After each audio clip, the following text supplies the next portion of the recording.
इस बारे में मैं क्या कह सकता हूँ प्रिंस। ये तो डार्क हार्ट जाने या वो मुजरिम टॉशर। टार्सन ने जवाब देते हुए कहा, ओके, ये बताओ कि क्या तुमने मालूम किया है कि डॉशर को ये काम किसने दिया था? इमरान ने पूछा। जी हाँ, मुझे मालूम था कि आप ये बात जरूर पूछेंगे, इसलिए मैंने मालूम कर लिया है। टार्सन ने जवाब दिया। तो बताओ कौन है वो? इमरान ने कहा, ये काम किंगफिशर का है। वो किंग क्लब का मालिक है। मैं उसे अच्छी तरह जानता हूँ और आपको ये भी बता दूं कि किंगफिशर का ताल्लुक डार्क हार्ट से ही है और वो डार्क हार्ट का अहम आदमी है। उसी ने टॉशर को इस काम के लिए हायर किया था। टार्सन ने जवाब देते हुए कहा, ठीक है, मुझे किंगफिशर का हुलिया बताओ। इमरान ने कहा। तो टार्सन ने तफसील से किंगफिशर का हुलिया और कदोकामत की तफसील बता दी। और डॉशर का हुलिया क्या है? इमरान ने पूछा। तो टार्सन ने उसे डॉशर का भी हुलिया तफसील से बता दिया। Good show. अब तुम अपना अकाउंट नंबर और बैंक का नाम बता दो और साथ ही मुआवजा भी। तुमने वाकई काम किया है, इमरान ने कहा। शुक्रिया प्रिंस, टार्सन ने कहा और उसके साथ ही उसने अपने बैंक का नाम, अकाउंट नंबर और मुआवजा बता दिया। ओके, पहुंच जाएगा, गुड बाय, इमरान ने कहा और रिसीवर रख दिया। तफसील नोट कर ली है तुमने? इसे आज ही मुआवजा पहुंचा देना, ये बहुत काम का आदमी है, इमरान ने कुर्सी से उठते हुए कहा और ब्लैक जीरो ने इस्बात में सर हिला दिया। उसी लम्हे इमरान के सेलफोन की घंटी बज उठी तो इमरान ने चौंक कर जेब से सेलफोन निकाल लिया और उसकी स्क्रीन पर डिस्प्ले देखने लगा। स्क्रीन पर टाइगर का नंबर डिस्प्ले हो रहा था। इमरान ने सेलफोन कान से लगाकर सुनने की बजाय कॉल रिसीव की और साथ ही लाउडर का बटन प्रेस कर दिया। इमरान बोल रहा हूँ, इमरान ने कहा। टाइगर बोल रहा हूँ बॉस। दूसरी तरफ से टाइगर की मखसूस आवाज सुनाई दी। कितनी बार कहा है, टाइगर बोला नहीं करते, दहाड़ा करते हैं। तुमने दहाड़ना छोड़कर बोलना शुरू कर दिया है तो क्या खाक किसी पर तुम्हारे नाम का रौब पड़ेगा? इमरान ने कहा। तो ब्लैक जीरो मुस्कुरा दिया। हंटर वाले उस्ताद के सामने दहाड़ना तो क्या, बोलना भी मुश्किल होता है। दूसरी तरफ से टाइगर ने जवाब दिया तो इमरान उसके खूबसूरत जवाब पर बेख्तियार खिलखिलाकर हंस पड़ा। अच्छा, जिस काम के लिए भेजा था उसका क्या हुआ है? इमरान ने कहा। मैंने भरपूर अंदाज में सर्चिंग की है बॉस और स्टाफ को भी टटोला है, लेकिन किसी को कुछ मालूम नहीं है। अलबत्ता सरदावर की पर्सनल सेक्रेटरी सोफिया को देखकर ऐसा लग रहा है जैसे उसे बाकायदा ड्रग दिया गया हो और ड्रग देकर उसे किसी ने अपनी ट्रांस में लिया हो। मुझे वही इस मामले में मशकूक मालूम हो रही है, टाइगर ने कहा। ओ, फिर तुमने उससे पूछा? इमरान ने चौंक कर कहा। यस बॉस, पिछले दिनों एक गैर मुल्की नौजवान उससे मिलता रहा था, उसका नाम डॉशर था, टाइगर ने कहा। तो इमरान ने इस्बात में सर हिला दिया। तफसील बताओ, इमरान ने कहा। सोफिया के कहने के मुताबिक वो एक सयाह था। वो लंच करने एक रेस्टोरेंट में गई थी। वो जिस मेज पर मौजूद थी वहाँ एक कुर्सी खाली थी, जबकि हॉल में शायद और कोई मेज खाली ना थी। इसलिए डॉशर वहाँ आ गया और फिर उसने अपना तारुफ कराया और बैठने की इजाज़त मांगी। उसने उसे बैठने की इजाज़त दे दी। वो हसीन नौजवान था जो सोफिया को अच्छा लगा था। वहीं दोनों में दोस्ती हुई और फिर वो एक दूसरे से मिलने लगे। मेरे पूछने पर सोफिया ने बताया कि बातों बातों में उसने डॉशर को बताया कि मैं कहाँ मुलाजिमत करती हूँ। फिर उसने उसे अपने कमरे में चलने की दावत दी तो वो वहाँ चली गई। वहाँ भी बातें होती रही। डॉशर ने बताया कि वो खुद एक्रीमियन सिफारत खाने में फर्स्ट सेक्रेटरी का असिस्टेंट है। वो अपने बॉस के बारे में बातें करता रहा और सोफिया सरदावर साहब के बारे में। फिर वो वापस आ गई। एक बार वो उसे सरदावर के ऑफिस में भी ले गई थी। कल वो उसके फ्लैट में पहुंचा था। सोफिया ने बताया कि डॉशर ने किचन में जाकर अपने हाथों से उसे कॉफी बनाकर पिलाई थी। उसके बाद क्या हुआ उसे कुछ याद नहीं है। वो शायद सारी रात और सारा दिन सोती रही थी। जब जागी तो उसका सर बोझल था। मेरी मालूमात के मुताबिक डॉशर नामी शख्स ने सोफिया को टमराक्स नामी ड्रग की डोज दी थी और फिर उसे ट्रांस में ले लिया था और फिर सोफिया उसके ट्रांस में ही सरदावर के ऑफिस में पहुंची थी और फिर उसने ये सारा काम अंजाम दिया, लेकिन इस बारे में उसे कुछ भी याद नहीं है, टाइगर ने जवाब दिया। तो सोफिया की मासूमियत से फायदा उठाया गया है, इमरान ने होंठ चबाते हुए कहा। यस बॉस, टाइगर ने जवाब दिया। ठीक है, मैंने उस डॉशर का पता चला लिया है। तुम अपने फ्लैट में जाओ, जरूरत हुई तो मैं तुम्हें फिर कॉल कर लूंगा, इमरान ने कहा और फिर उसने फोन ऑफ कर दिया। वाकई ये डॉशर जरूरत से ज्यादा चालाक है। उसने सोफिया की मासूमियत का ही फायदा उठाया है। उसने सोफिया को अपने ट्रांस में लिया और फिर उसके जरिए फाइल हासिल करके यहाँ से निकल गया, ब्लैक जीरो ने कहा। हाँ, इमरान ने कहा। लेकिन वो फार्मूला था क्या? ब्लैक जीरो ने कहा। सरदावर से मेरी बात हुई थी।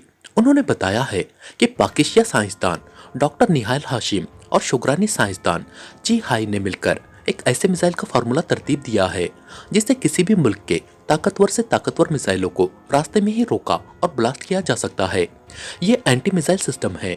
दोनों ममालिक के साइंसदानों ने इसे मिलकर बनाया है और डॉक्टर निहाल हाशिम जो कि शुगरान की अहम दिफाई लेबोरेटरी में काम करते हैं और किसी जमाने में वो सरदावर के शागिर्द रह चुके हैं, इसलिए उन्होंने इस एंटी मिसाइल सिस्टम की फाइल बनाकर सरदावर को भेजी ताकि एक बार वो इस फार्मूले की चेकिंग कर ले और उसमें अगर कोई कमी पेशी हो तो उसे पूरी कर दे। उन्होंने खुसूसी कोड में फाइल बनाई थी और कोड के बारे में सरदावर को दूसरे जरिए से पहले ही बता दिया था। सरदावर ने चूंकि इस फाइल का मुताला करना था, इसलिए वो इस फार्मूले की फाइल अपने साथ लेबोरेटरी न ले जाना चाहते थे और इसका मुताला अपने सीक्रेट ऑफिस में ही करना चाहते थे। इसलिए डॉक्टर निहाल हाशिम ने एक शुगरानी साइंसदान के हाथ फार्मूले की फाइल सरदावर को भेज दी, जो इत्तेफाक से किसी जाती काम के लिए पाकिस्तान जा रहा था, और सरदावर ने उसे अपने सीक्रेट ऑफिस में बुला लिया और फाइल को अपने ऑफिस के खुफिया सेफ में रखकर शुगरानी साइंसदान को उनके होटल तक छोड़ने के बाद लेबोरेटरी में वापस चले गए। हो सकता है कि इस फार्मूले की भनक एक्रिमिया को मिल गई हो और उन्हें यह भी पता चल गया हो कि फाइल किस तरह से सरदावर तक पहुंचाई जानी है। ये काम जाहिर है फोनिक और ट्रांसमीटर राब्ते की चेकिंग से ही हो सकता है। शायद उनकी कॉल चेक और पे ट्रेस की गई होगी। उसके बाद का सारा काम उनके लिए आसान हो गया होगा। डार्क हार्ट ने कुछ सामने आने की बजाय एक्रिमिया के एक क्रिमिनल का सहारा लिया और उसे पाकिस्तान भेज दिया, जिसने यहाँ आकर सरदावर के बारे में मालूमात हासिल की, सोफिया का पता चलाया और फिर उसे अपने जाल में फंसा लिया। उसके बाद उसने सोफिया को ट्रांस में लिया और फिर उसके जरिए फाइल हासिल की और यहाँ से निकल गया। इमरान ने तज्जिया करते हुए कहा, लेकिन अगर ऐसी बात थी तो फिर उन्हें इस खुफिया अंदाज में फाइल हासिल करने की क्या जरूरत थी। लाजमी बात है कि उन्हें इस बात का इल्म था कि फाइल सरदावर तक कब पहुंच रही है और कौन पहुंचा रहा है। वो रास्ते में ही असल फाइल गायब कर देते और इस तरह सरदावर तक फाइल पहुंच ही ना सकती और उनका मकसद पूरा हो जाता। ब्लैक जीरो ने कहा, अब मैं क्या कह सकता हूँ, हो सकता है कि उनके जहन में ये बात मौजूद हो कि हमें इस बारे में इत्तला मिल चुकी है कि डार्क हार्ट इस फाइल के पीछे है, इसलिए खुद सामने ना आना चाहते हो। इमरान ने कहा, यह फाइल असल थी। ब्लैक जीरो ने कहा, हाँ ये असल फाइल थी। इमरान ने जवाब दिया, अब एक ही सूरत है कि वो इस फाइल को डिकोड ना कर सके, इसी तरह फार्मूला महफूज रह सकता है। ब्लैक जीरो ने संजीदगी से कहा, हाँ ऐसा ही है। इमरान ने जवाब देते हुए कहा, इससे पहले कि वो फार्मूले को डिकोड कर ले, हमें उनसे यह फार्मूला वापस हासिल करना होगा। अगर उन्होंने फाइल डिकोड कर ली तो फिर वो यकीनन इस फार्मूले का तोड़ कर लेंगे और फिर हमारे और शुक्रान के बनाए हुए एंटी मिसाइल किसी काम के नहीं रहेंगे। ब्लैक जीरो ने कहा, मैं भी यही सोच रहा हूँ। फार्मूला अब तक डार्क हार्ट तक पहुँच गया होगा और हमें इस एजेंसी के खिलाफ काम करना है जो एक्रिमिया की इंतहाई ताकतवर और फाल एजेंसी है। इमरान ने कहा तो ब्लैक जीरो ने इस बात में सर हिला दिया। फिर उसने फोन का रिसीवर उठाया और तेजी से नंबर प्रेस करने लगा। Hawk club. राब्ता होते ही हॉक क्लब के टार्सन की पर्सनल सेक्रेटरी की आवाज सुनाई दी। पाकिस्तान से प्रिंस ऑफ ढम बोल रहा हूँ, टार्सन से बात कराओ। इमरान ने कहा, होल्ड ऑन करें। दूसरी तरफ से कहा गया, हेलो टार्सन बोल रहा हूँ। चंद लम्हों बाद टार्सन की आवाज सुनाई दी, प्रिंस ऑफ ढम बोल रहा हूँ। इमरान ने कहा, यस प्रिंस। टार्सन ने कहा, ये बताओ कि क्या उस डॉशर ने माइक्रोफिल्म डार्क हार्ट के हवाले कर दी है और अब वो डॉशर है कहाँ? इमरान ने पूछा। अच्छा किया है प्रिंस कि आपने मुझे दोबारा कॉल कर लिया है, मेरे पास आपके लिए एक और अहम इत्तला है। इमरान की बात का जवाब देने की बजाय टार्सन ने कहा तो इमरान के साथ ब्लैक जीरो भी चौंक पड़ा। इमरान ने फोन का लाउडर ऑन कर लिया था, इसलिए ब्लैक जीरो भी टार्सन की आवाज सुन रहा था। क्या इत्तला है बताओ? इमरान ने कहा, यह दुरुस्त है कि पाकिस्तान से माइक्रोफिल्म बनाकर डॉशर ही एक्रिमिया लाया था और वो किंगफिशर से मिला भी था, लेकिन उसने फिल्म किंगफिशर के हवाले ना की थी। फिल्म के हवाले से उसे शक था कि फिल्म में जरूर अहम फार्मूला है, इसलिए वो किंगफिशर से इस सिलसिले में बार्गेनिंग करना चाहता था। किंगफिशर ने उसे इस काम के लिए जो मुआवजा दिया था वो उससे 10 गुना ज्यादा मांग रहा था। उसने फिल्म कहीं ले जाकर छुपा दी थी। किंगफिशर को उसकी ब्लैकमेलिंग पर बेहद गुस्सा आया। उसने हर मुमकिन तरीके से डॉशर से फिल्म हासिल करने की कोशिश की थी, लेकिन डॉशर उसे कुछ नहीं बता रहा था। उसका यही इसरार था कि उसके अकाउंट में 10 गुना मुआवजा ट्रांसफर किया जाए तब वो फिल्म उसे देगा, वरना नहीं। चूंकि फिल्म उसके पास थी, इसलिए किंगफिशर ने उसे कुछ नहीं कहा था और उसे जाने दिया था। लेकिन उसने अपने आदमी डॉशर की निगरानी पर लगा दिए थे ताकि वो उसे बाहर काबू करके उसे फिल्म हासिल कर सके। लेकिन शायद डॉशर को इस बात का पहले ही अंदाजा हो गया था कि किंगफिशर उसे जबरदस्ती फिल्म हासिल कर सकता है, इसलिए वो उसके आदमियों को डॉज देकर निकल गया। वो कहाँ गया है और किस हुलिये में गया है, इसके बारे में किसी को कुछ इल्म नहीं है। अब किंगफिशर के आदमी उसे हर तरफ तलाश करते फिर रहे हैं, लेकिन ताहाल उन्हें डॉशर का कोई सुराग नहीं मिला है। दूसरी तरफ से टार्सन ने तफसील बताते हुए कहा तो इमरान के चेहरे पर सुकून के तासुरात उभर आए। तो तुम ये कहना चाहते हो कि डॉशर लालच में आ गया है और वो फिल्म के बदले डार्क हार्ट से दौलत हासिल करना चाहता है, इसलिए फार्मूले की फिल्म लेकर गायब हो गया है। इमरान ने कहा, जी हाँ, यही बात है। डार्क हार्ट के लोग पूरी शिद्दत से उसकी तलाश में लगे हुए हैं, लेकिन डॉशर यूं गायब हो गया है जैसे गधे के सर से सींग। टॉर्सन ने कहा, क्या तुम पता चला सकते हो कि डॉशर कहाँ है? इमरान ने कहा, मैं कोशिश तो कर सकता हूँ, लेकिन जब उसे डार्क हार्ट एजेंसी ही तलाश करने में नाकाम रही है तो भला मुझे उसका कैसे पता चल सकता है कि वो कहाँ है? हो सकता है कि वो एक्रिमिया से ही निकल गया हो। वो सैटेलाइट फोन से किंगफिशर से बात करता था और उससे मुआवजा अपने स्विस अकाउंट में जमा कराने का कहता है, लेकिन इस बार उसने बहुत ज्यादा मुआवजा मांगा था जो डार्क हार्ट एजेंसी उसे नहीं देना चाहती है। टार्सन ने कहा, कितना मुआवजा मांग रहा है वो? इमरान ने पूछा। 50 करोड़ डॉलर, टार्सन ने जवाब दिया। ओ, ये तो वाकई बड़ी रकम है। इमरान ने कहा, जी हाँ, डार्क हार्ट उसे ये रकम दे सकती है, लेकिन उसे खदशा है कि मुआवजा हासिल करने के बावजूद वो उन्हें फिल्म मुहैया नहीं करेगा और इस सिलसिले में उन्हें मजीद ब्लैकमेल कर सकता है, इसलिए वो उससे पहले फिल्म हासिल करना चाहते हैं। हर सूरत में, टार्सन ने कहा, यह डॉशर वाकई चालाक है। वो जानता है कि बगैर मुआवजा हासिल किए उसने फिल्म उनके हवाले कर दी तो डार्क हार्ट एजेंसी उसे किसी सूरत में जिंदा नहीं छोड़ेगी। इमरान ने कहा, जी हाँ, इसलिए वो फिल्म समेत कहीं जाकर छुप गया है। अब वो एक्रिमिया में है या एक्रिमिया से निकल गया है, इसके बारे में मुझे कुछ इल्म नहीं है और डार्क हार्ट एजेंसी भी ला इल्म है। टार्सन ने जवाब दिया। डार्क हार्ट एजेंसी इंतहाई पावरफुल और फाल एजेंसी है और वो एक आम से मुजरिम का सुराग नहीं लगा सकी है। हैरत है। इमरान ने कहा, वो बेहद चालाक और जहन आदमी है इमरान साहब।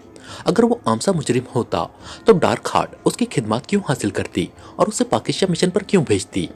टार्सन ने कहा, हाँ, ये भी ठीक है। बहरहाल, ये अच्छा हुआ है कि डॉशर ने फाइल अभी डार्क हार्ट के हवाले नहीं की है। तुम कोशिश करो कि उसे तलाश कर सको, तब तक मैं कोई प्रोग्राम बनाता हूँ और उसे खुद भी तलाश करने की कोशिश करता हूँ। वो फार्मूला पाकिस्तान की अमानत है, उसे पाकिस्तान में ही होना चाहिए। उसे किसी भी सूरत में एक्रिमियन एजेंसियों के हाथ नहीं लगना चाहिए। इमरान ने कहा, ठीक है प्रिंस, मैं कोशिश करता रहूंगा। टार्सन ने कहा, मैं तुमसे राब्ता करता रहूंगा और इस सिलसिले में तुम्हारे जितने भी अखराजात होंगे वो तुम्हें दे दिए जाएंगे। गुड बाय, इमरान ने कहा और फिर उसने रिसीवर रख दिया। ये तो वाकई अच्छा हो गया है कि फिल्म अभी तक डार्क हार्ट तक नहीं पहुंची है, लेकिन डॉशर उसे लेकर जा कहाँ सकता है? ब्लैक जीरो ने कहा, वो जहां भी है ज्यादा अरसे तक डार्क हार्ट एजेंसी से बच नहीं सकेगा। डार्क हार्ट के अफराद उसे हर सूरत में ढूंढ निकालेंगे और फिल्म उनके पास पहुंच जाएगी। इमरान ने होंठ भींचते हुए कहा, तो फिर क्या करना है? ब्लैक जीरो ने कहा, मुझे उसे खुद जाकर तलाश करना होगा। इससे पहले कि डार्क हार्ट के अफराद उस तक पहुंचे, मुझे जाकर डॉशर को तलाश करना है और उससे फिल्म हासिल करनी है, हर सूरत में और हर हाल में। इमरान ने ठोस लहजे में कहा, तो क्या आप एक्रिमिया जाएंगे? ब्लैक जीरो ने कहा, जाहिर है डॉशर एक्रिमिया का शहरी है और वहां जाने के बाद गायब हुआ है। जब तक मैं उसके बारे में वहां जाकर तहकीकात नहीं करूंगा, मुझे कैसे पता चलेगा कि वो एक्रिमिया में कहाँ है या एक्रिमिया से निकलकर कहाँ चला गया है? इमरान ने कहा तो ब्लैक जीरो ने इस बात में सर हिला दिया। वसी वो अरीस कमरे को निहायत खूबसूरत फर्नीचर से किसी ऑफिस के अंदाज में सजाया गया था। कमरे के वस्त में एक जहाजी साइज की मेज रखी हुई थी, जिसके पीछे ऊंची नशिस्त वाली कुर्सी पर एक उद्दड़ उम्र आदमी बैठा हुआ था। इस उद्दड़ उम्र आदमी के जिस्म पर कीमती कपड़े का सूट था। इस आदमी का सर गंजा था, लेकिन उसकी बड़ी बड़ी मूछें गहरे सिया रंग की थी। उसका चेहरा उसके जिस्म की मुनासिबत से बड़ा और भारी था और चेहरे पर सख्ती और सफाकी के तासुरात भी मौजूद थे। यही वजह थी कि उसे देखकर आदमी खौमखा सहम जाता था। इस आदमी के सामने एक फाइल रखी हुई थी और वो फाइल को देखने में मसरूफ था। मेज पर 3 मुख्तलिफ रंगों के फोन और सिया रंग का एक इंटरकॉम मौजूद था। ये कर्नल रिचर्डसन था, डार्क हार्ट का चीफ। डार्क हार्ट एक खुफिया एजेंसी थी जिसका काम एक्रीमिया की अहम दिफाई लेबोरेटरियों की हिफाजत था। उसी लम्हे सुर्ख रंग के फोन की घंटी बज उठी और कर्नल रिचर्डसन ने सर उठाकर एक लम्हे के लिए फोन को देखा, फिर हाथ बढ़ाकर उसने रिसीवर उठा लिया।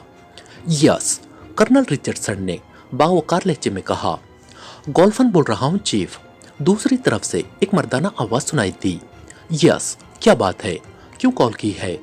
कर्नल रिचर्डसन ने पहले से ज्यादा सख्त लहजे में कहा। चीफ, डॉक्टर के बारे में रिपोर्ट देनी है, लेकिन मैं खुद हाजिर होना चाहता हूँ, दूसरी तरफ से कहा गया।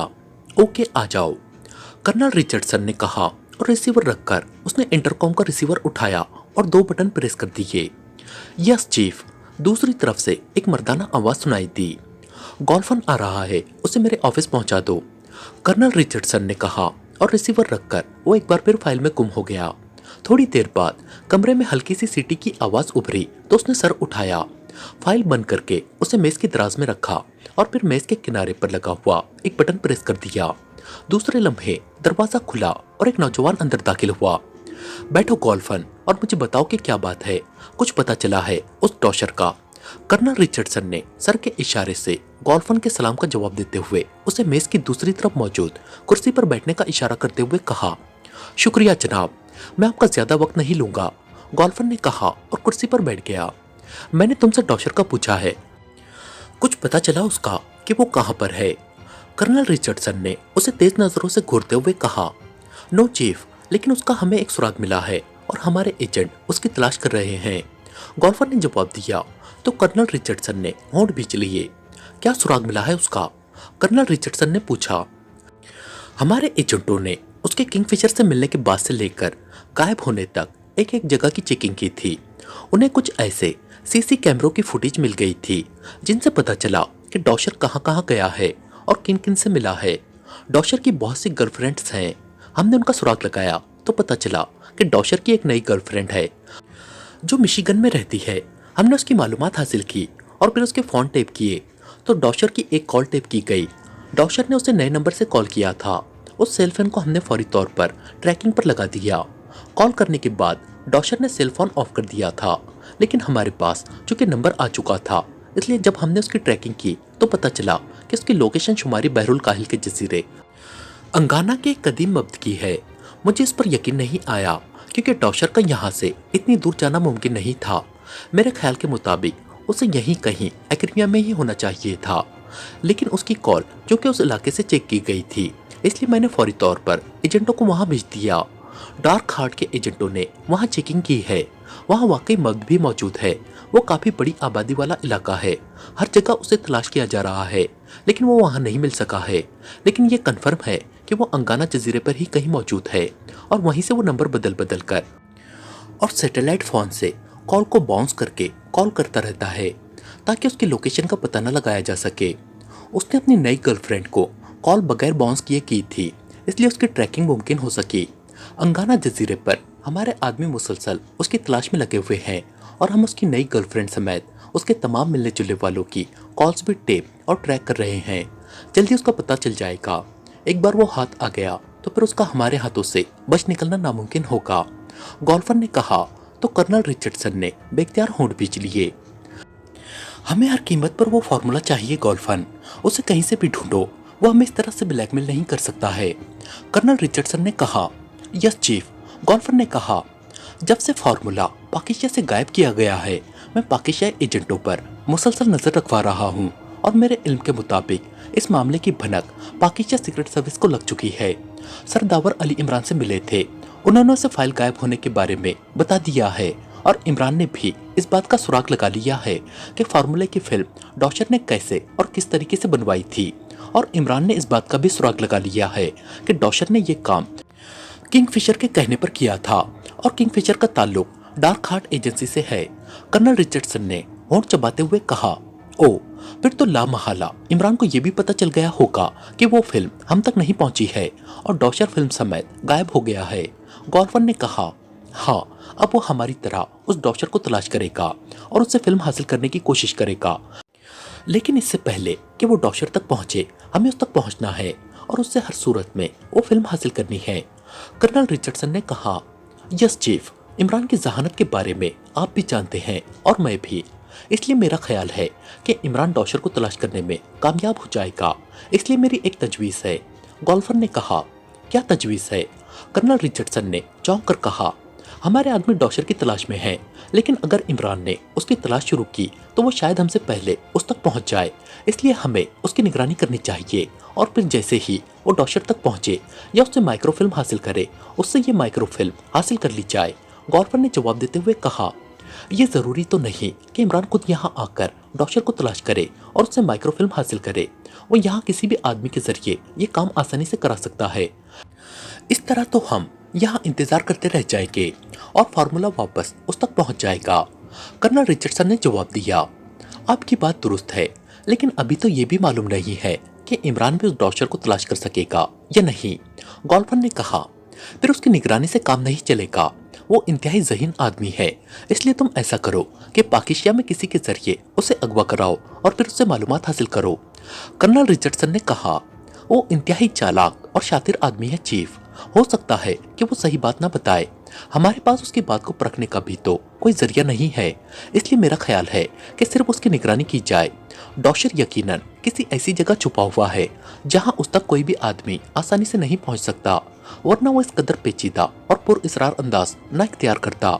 गोल्फर ने कहा, यह भी तो हो सकता है कि उसने ये फार्मूला किसी दोस्त के पास रखवा दिया हो और खुद अंगाना आइलैंड में जाकर छुप गया हो। अगर इमरान इससे कोई नतीजा निकाल सकता है तो हम भी तो उसे तलाश कर सकते हैं। कर्नल रिचर्डसन ने कहा, हम इस सिलसिले में जो कर सकते थे वो हमने कर लिया है, लेकिन सिवाय इस बात के कुछ इल्म नहीं हुआ है कि वो अंगाना आइलैंड में है। ये भी मुमकिन है कि अब तक वो वहां से भी निकल गया हो। गोल्फर ने जवाब दिया, जो भी है मुझे हर सूरत में फार्मूला चाहिए। तुम उस डॉक्टर को तलाश करो और बस। कर्नल रिचर्डसन ने सख्त लहजे में कहा, यस चीफ, अब इजाजत दे। मुझे यकीन है कि मैं आपको जल्दी खुशखबरी सुनाऊंगा।